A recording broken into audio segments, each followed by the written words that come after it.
Hi, everybody, and welcome to another exciting edition of Words, Images, and Worlds. Delighted on this episode to be talking with long time, can I say legendary?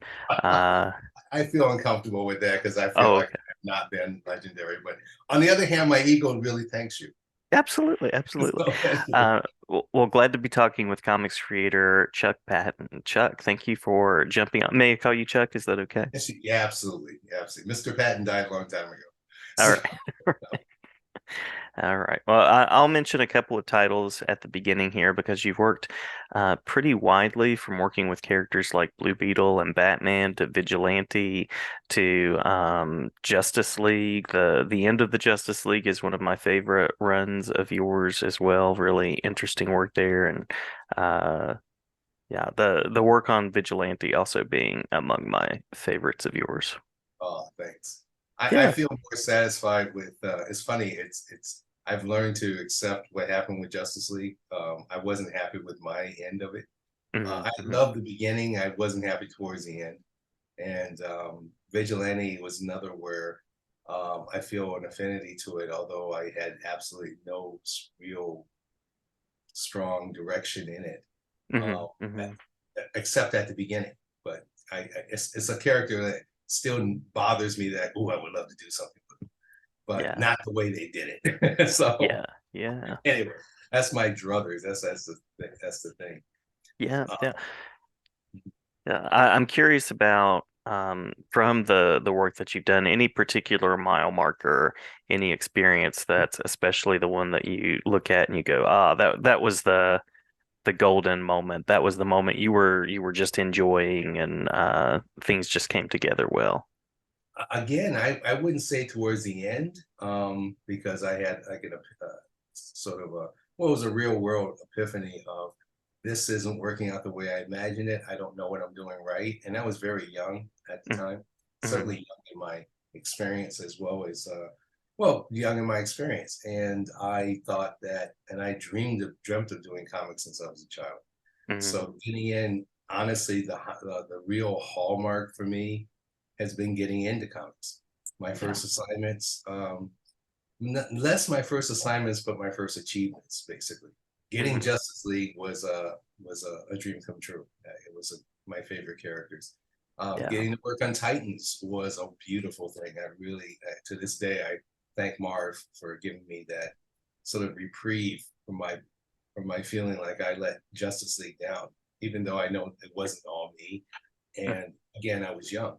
Um, I loved what I was doing at the beginning of Justice League. The only problem was, as I learned and got into the business, was that it was in such a flux state. We couldn't keep a regular writer, let alone a regular inker team, that were Hmm. not team, Hmm. but because it's penciler inker. But I had the hardest time. It got to me after like the fourth time where I didn't know who was inking me going from book to book. Yeah. And the one Justice League that I felt was like, wow, that's the way I see me, was a strange inventory story done by then. He wasn't unknown, but he was not the great professional he is now. Kurt Busiek. We did Mm-hmm. a fill in of a kind of a goofy, obnoxious character that wasn't as a. It was very derivative of something you would see in Marvel, Hmm. and yet we both had a ball doing it. And then as a added gift, my mentor Dick Giordano took it on himself to ink the book. He didn't tell anybody he was going to do it. Yeah. And Yeah. he always did the covers, but he inked this book, and that really, I think, of all the Justice Leagues, that touched me. I wish I was able to keep those pages. Um, I Dick was always my favorite inker. Uh, Mm-hmm. Going into influences as finished work, I looked at Giordano as like Moses. This was the prophet Hmm. because I just loved his. It wasn't utilitarian. Dick just had a gift of being able to make you look like the you imagine you'd be. To me, Yeah. he Yeah. wasn't an over embellisher. He hit the spots right. His solid artist. To be a good anchor, I think you have to be as well as good a penciler as the penciler himself. At least know how to pencil, know how to Hmm. draw. That's really what I'm saying. Hmm. And Dick obviously could do it all. So having him ink that book has always been a gold margin, more than gold, it's platinum. And even now, when fans come up and bring up that book, even the cover brings a kind of warmth, because I remember Len Wein, we were stuck on covers, and Len always fall back on the standard DC Comics. Okay, we can't do this, you do that. We already did the heroes in a giant hand. I Ah, was joking with someone about how you can find, there should be a book on how many times you see a hero, or the heroes as little guys in the hand, or they're the fingers. And right, right. so we did a version of that before, but this time the second trope came up, which was, let's do a. This is before people do homages, a lot Uh-huh. of homages. Let's do a homage to the Spider-Man cover, Right. and I did it. And I wish I can say I can take credit for it, but as a fanboy, I was loving it. I loved Romita, Senior, and so it Hmm. was like, oh, goody. And then Dick inked it, and it was like, oh, geez, dude. And everyone from there on used to just go, wow, what did you? Well, it was an homage. That's what it's supposed to be. It wasn't like, oh, I had an original idea. It was a Hmm. warm touch. It to me it was a uh, kind of like a love letter to comics, love letter to John Romita, love letter to Spider-Man. Yeah. That quintessential cover that has been done over and over and over. And George even did a variation of it on Titans. So I felt like it would also kind of it made me feel like I'm now one of the boys. Hmm. That whole book, having Dick ink it, Kurt had a fun time scripting it. Like I said, it was a dumb character, but we had fun drawing him. And I enjoyed drawing it. I got to draw the classic Justice League the way I imagined them, and got to draw them in their identities. And Yeah. that was that one. When you asked me what did I, that one jumps to mind more Yeah. than Detroit League themselves. So that's kind of strange. Yeah. There's so many issues that you worked on that um, were probably my first introductions to some of those characters too. Wow, So wow, they just live on. yeah, And I mean, you're talking about homages, like being part of that comics history and linking back to that comics history is a very, very cool thing. Very cool thing. I mean, I always regretted not doing Batman. That's funny. I was looking at your questions, and it was something like, well, if you could take something," and I was Hmm. going to give this little answer like, "Well, I'd rather come up with something new." And then that one thing that I always kept avoiding over the years keeps nagging at me, my little inner fan, going, "But you never got to draw Batman Hmm. again." I got actually my first assignment, my first major assignment was drawing Batman, one of the last issues of Brave and Bold. But still, I had to share it with Karate Kid. I wanted to do a Batman.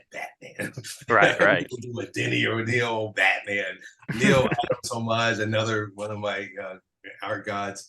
And I wanted to do one, and I never got to. I got to do a fill-in helping Rick Hoberg on some pages. And of course, I got all the major pages, which less Batman in it.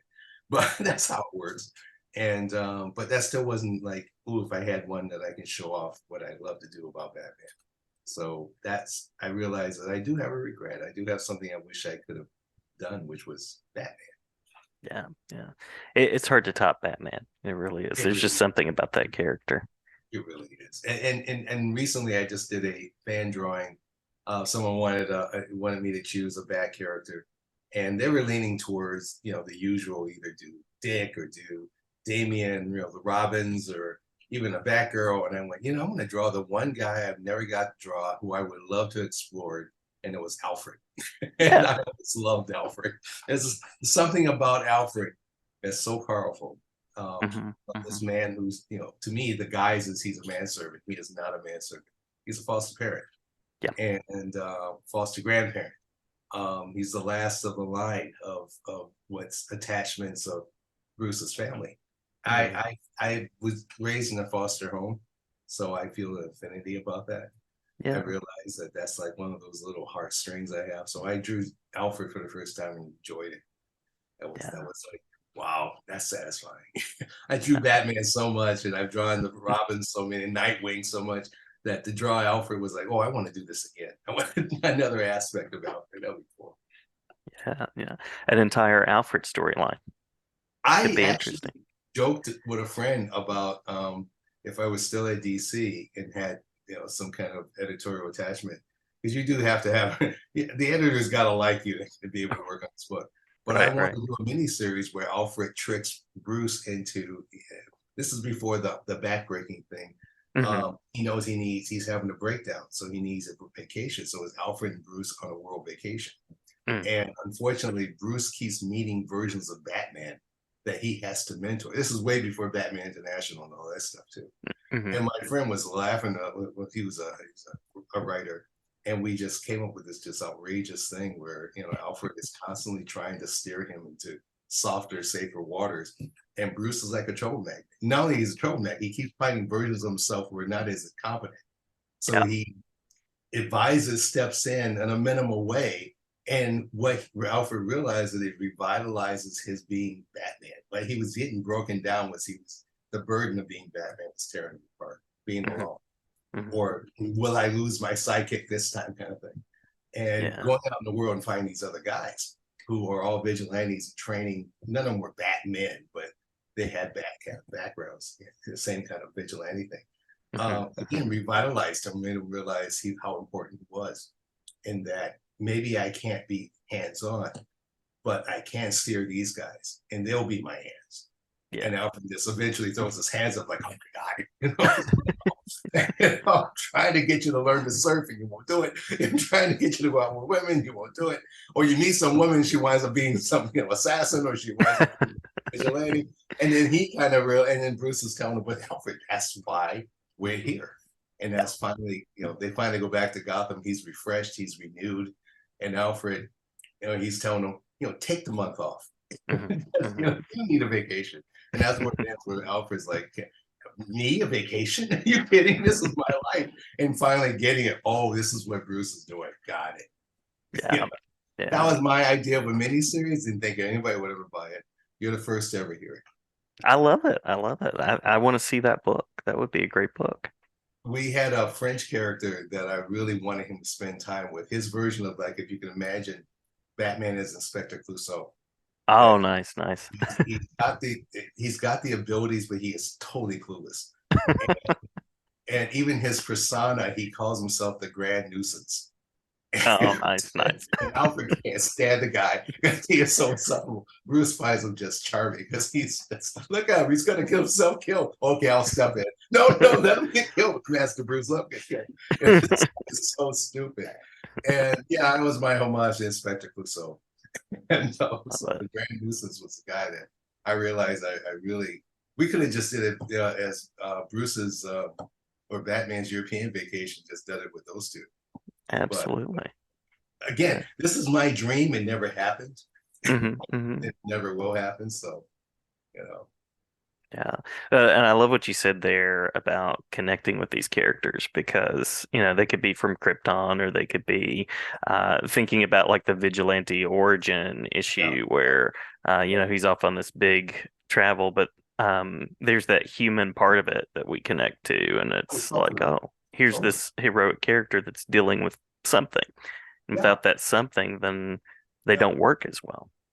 I've often found for me, because I've been grateful, I've been very, oh, I'm sorry, I'm losing the words today.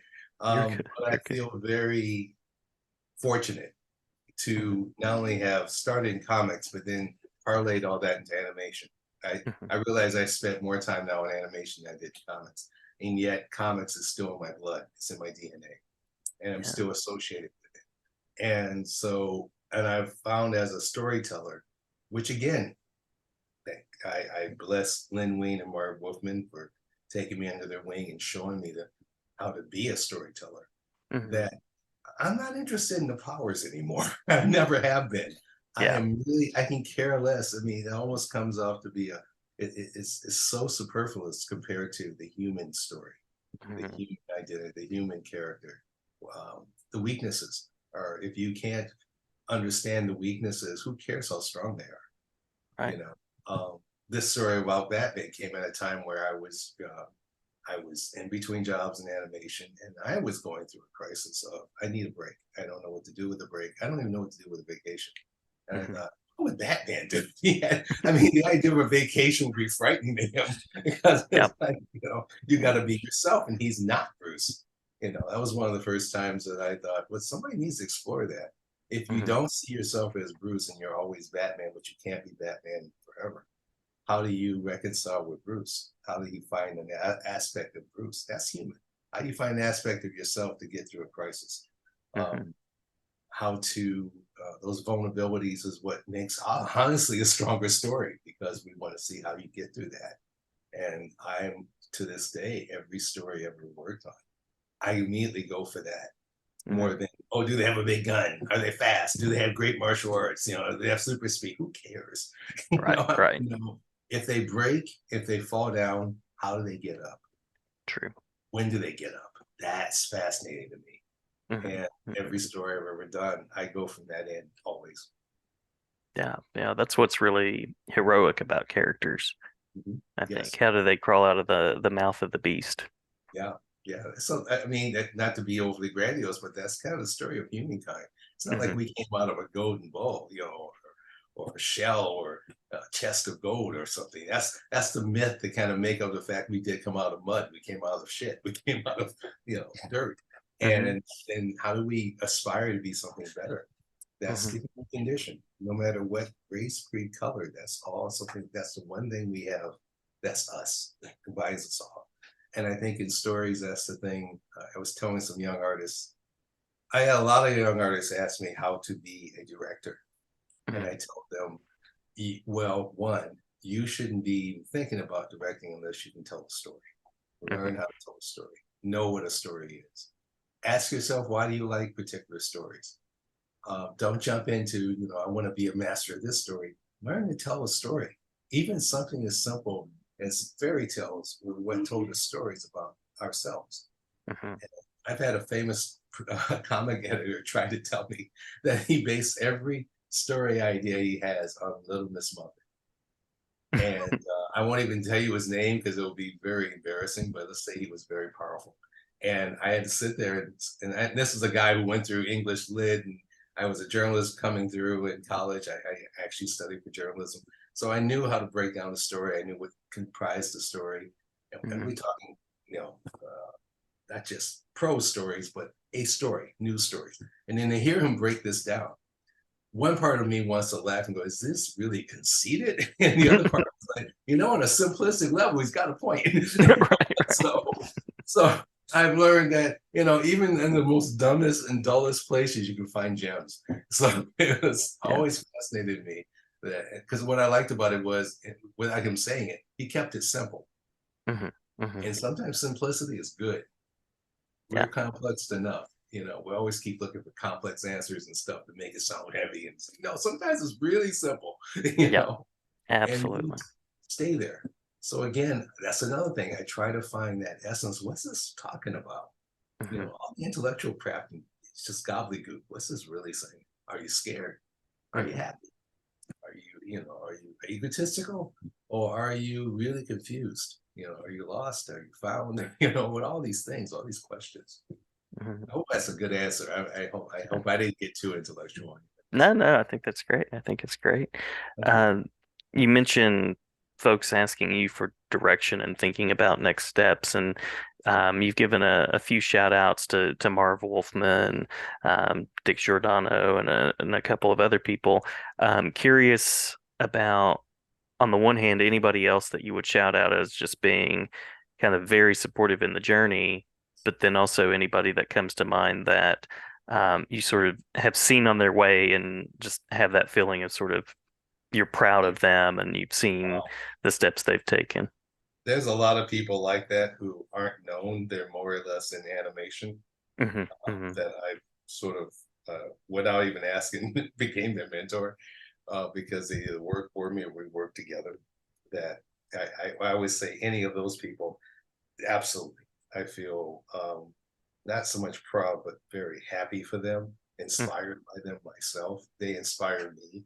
They keep me fresh. They keep me encouraged. They keep me intrigued, and I see that in them. So it's reciprocal. In comics, those other people, there's so many in comics as well. I always owe a lot to Neil Adams for, basically telling me straight up to become my own man.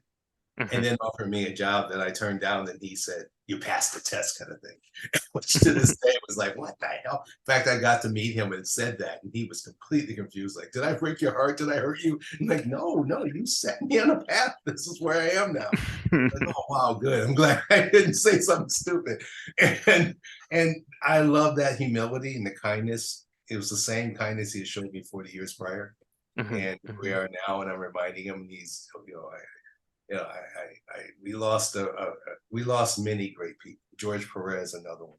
Hmm. I have to mention George Perez as very gracious to me, and very always very encouraging. Um, Never met Keith Giffen. Well, I met Keith Giffen, but we never had a conversation. We never, there wasn't a back and forth with him. But I admire his writing so much. Hmm. Uh, uh, and again, others who I didn't meet, I never got to meet John Romita Sr., and I loved his work. Never got to meet John Buscema, who was another guiding light for me as an artist. Loved, I mean, everything I look at, I try to think of Buscema. Gil Kane I met and actually got to get a drink for him because that was a running joke. You had to get Gil a drink sometimes. I mean, drink like a beverage, like a soda or something. Hmm. And and he was sit, and I actually got to sit with him when we were both doing sketches, and that was a exercise, and it was not exercise, it was a master class sitting next to a pro who you Hmm. are, as I realized later, we're competing. And I was trying to tell him, I can't compete with you. And he's showing me, yes, you are. As you sit in this desk and we're doing work, we're competing. And um, he wasn't threatening. He was being real. I needed that. Hmm. Don Heck, who I spent and got more information, professional information, encouraging information as a young artist than any other person ever gave me, other than Dick and Dick Turgenev. And Don was another guy who people used to deride his work, and I saw in him the consummate professional Hmm. and with an ethic that was just ironclad. He backed what he said, and he did what he said he was going to do. Hmm. And I saw that as okay, you may not like his work, but this guy delivers. This is why he's always working. Hmm. That's the sign. Don't look at how pretty it is. Look at how many times he's working because you can depend on him. And I saw that as something to aspire to, maybe at the cost of being one of these superstar artists whose work was much more fan oriented or wanted to. I wanted I had the old fashioned credo of wanting to do good work and wanted to stay in there. That's why it broke my heart when I had to leave. I would say had to leave, but I had to take my education elsewhere, and I Hmm. got an innovation, and that gave me an amazing career. So it's funny. I was talking to another old veteran in the business, and we were saying, it's nice to be called legends, but the reality is that we're not legends. What we are veterans. We're survivors, and I kind of Hmm. like that more than anything else. It's more realistic.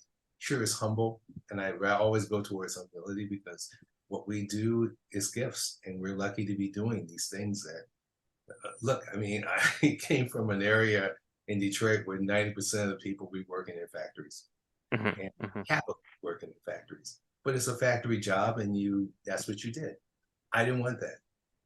I took that percentage, that 1 or 2 percentage and said, I'm gonna live off my creativity. I don't know if I'm gonna make it or not. There was no guarantees. I Hmm. just had to it was force of will and a belief that my gifts need to be seen, even if just by myself. And Yeah. I'm lucky that I've been able to make a living out of it. And I'm grateful. That's a gratitude I'll take to my grave. Hmm. And those men and people and women in there too as well. I thank all of them, even though I can't name them all. But I thank them all because that's how I got there. Specifically, my parents. They Hmm. were the Hmm. ones who did not discourage me when I was discouraged. I've had drawings torn up in front of me.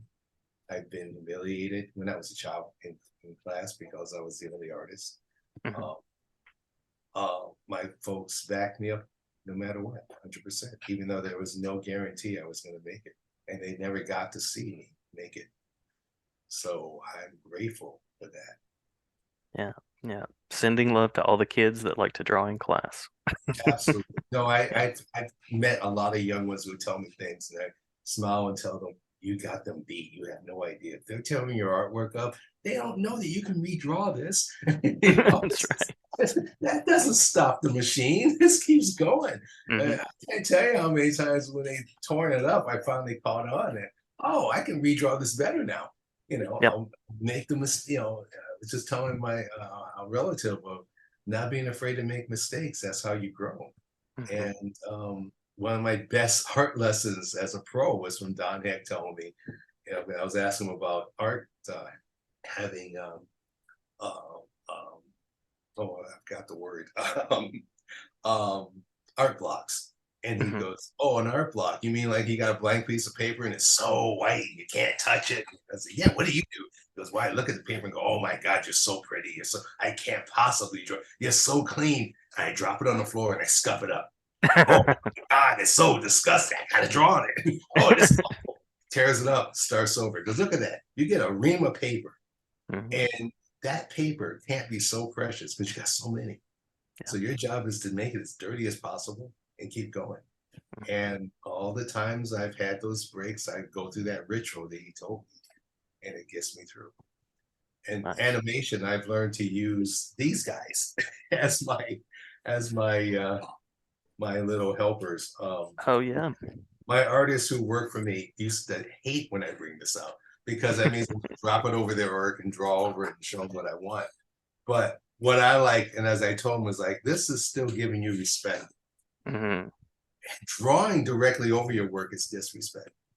That's wrong. Yeah. This you can take off, you can tear up, and you can make dozens of these, and it still respects what your process is. So this is a helper. This is not a hindrance, and I still use it to this day, even though we have people on tablets and everything else. Absolutely. I'm still Absolutely. old school, is what I'm trying to say. So Same here. Same here. From the teaching side, I'm just a big fan of handing kids a sticky note and saying, "All yeah, right, let's check that out. Let's do yeah, that." yeah. The greatest invention I ever thought for everything. Hmm. Sticky note. So, Yeah. Um, so these days, where's the creative outlet? What are the creative steps that you're exploring at the moment? that's an interesting question. I was going through first I was in the middle of a lot of NDAs. I don't know if you know what that means. It's Uh-huh. non-disclosure, Hmm. where I've been talking to a lot of people about properties and projects, so which I can't discuss. But now all of them are up in the air, and I'm facing a moment where I'm going, I think I'm tired of working with others to help their dreams. Maybe Hmm. it's time for me to get mine. So I'm kind of circling around doing my own thing, meaning I've had a graphic novel in mind for a while to do. And maybe it's time to take this time and use it say this, before I run out. We Hmm. don't know what Hmm. that means, but let's just say before time runs out, one should do something of their own. So I'm more focused towards that. Even though I still help people and things, I do as far as comics go, I've helped several people do independent comics by drawing the covers. I didn't have a chance in the past to do just covers. Now I do. Hmm. If I'm going to do any interior work, I'm kind of reserving that for myself. So Yeah. a lot of fan books that I've done some covers for and had a lot of fun with. A lot of commissions. That's fun too. That's like I'm rediscovering drawing for myself. Love it. I So love many it. years of drawing for others and doing shows. It's kind of nice to have this position where, and that may change. It may change. Like I said, I'm on an NDA, so I can't speak too much about what's coming. Absolutely. So it Absolutely. may never come up. That's another reason why we don't talk about it. So, And I love that as I mentioned some of the comics work that you've done. I did that at the beginning of the episode, but continuing that vein of storytelling into animation. I mean, Batman, The Brave and the Bold, Swamp Thing, Teenage Mutant Ninja Turtles, Spawn. Yes, I tucked Swamp Thing in there because that was big to me as a kid too. It was like, that this was big is for me. That was my yeah. first directing job, and I was literally thrown into the fire on that one by my producer, and I was picking up for an old director who sadly was not able to finish the job. Mm. And there's a story behind that, but I won't elaborate. But I think I elaborated on other ways, but I want to keep it positive. And Right, I right. was I love Swamp Thing. This was one where and I've done this many times in my career where I've had to basically clean up somebody else's mess. And this was not the Swamp Thing we were in love with. The book was just now kind of growing under Alan Moore. And Hmm. I really wish we could have done it that way in animation. Yeah. This is before adult animation, so that wasn't going to happen. And so we had to do it the basic 80s version of, this is a toy commercial. So we Hmm. did. But I did get to work with, I had worked prior with Lin Wein, so I knew his heart in it. And it's a character I love. So in one sense, like, all right, I can't make it perfect, but I can still definitely give it respect. Yeah. So Yeah. it's still, as much as the execution isn't something to be proud of, I'm still proud that it was my first directing. A lot of mistakes were made. A lot of lessons I learned later to carry on. I Hmm. tell a lot of young directors, not only learn the art of editors, get a good editor, let them show you how to tell a story. Hmm. Hmm. There's power of telling a story in film. And so and my editor at the time taught me a lot about directing on Yeah. Swamp Thing. Yeah. The love of the character comes through. Very different from the Alan Moore. Very Very different. different. I love the album, by the way. But I really loved it. And in fact, Michael Uslan was brought in. We were trying to repitch the show. The one I did went directly to syndication, Hmm. and we tried to repitch it for network ABC. And we have never met before, but our enthusiasm and love of the character was so great. We were basically kind of ping ponging with each other to the exec. So he was so blown away, Hmm. but intimidated because at that time, the kind of money that goes into these shows are driven by toys, and the toys were not that good. So Right. ABC was afraid to take a chance on the show itself without having that tie-in. Hmm. And we understood, but they also said it was the best pitch they ever heard. That was my first time pitching, so I got a lesson thanks to Michael Uslan on how to do that and on the fly. And again, a gratitude of being in the spot and having that kind of on hands learning on Hmm. how to put a show together. And I, taken it every show I ever worked on, from Swamp Thing to Spawn to Teenage Mutant Ninja Turtles. You Yeah. know, Well, thank you so much for taking some time to talk with me. I promised you a brief episode, and we've oh, gone a little bit longer than I promised. I'm sorry for going on so long. I No, was having you're great. You're great.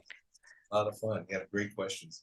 Yeah. Well, thank you, and thanks for the time. Did we miss anything that you want to make sure to share before we Oh, close out? no, again, I'm grateful. I'm glad we were able to segue into the animation because that's what I do primarily.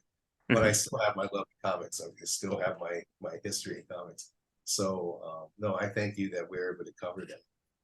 Yeah, yeah, absolutely, absolutely. And I'm sure there's much more there to tell. We may, if you're up for it, we may have a follow-up conversation at some point to talk more animation. But in any case, I appreciate you taking the time to be on the show and to talk with me for a few minutes. Thank you for having me on. It's been a pleasure. Yeah, my pleasure as well. Thank you. Thanks. Cool.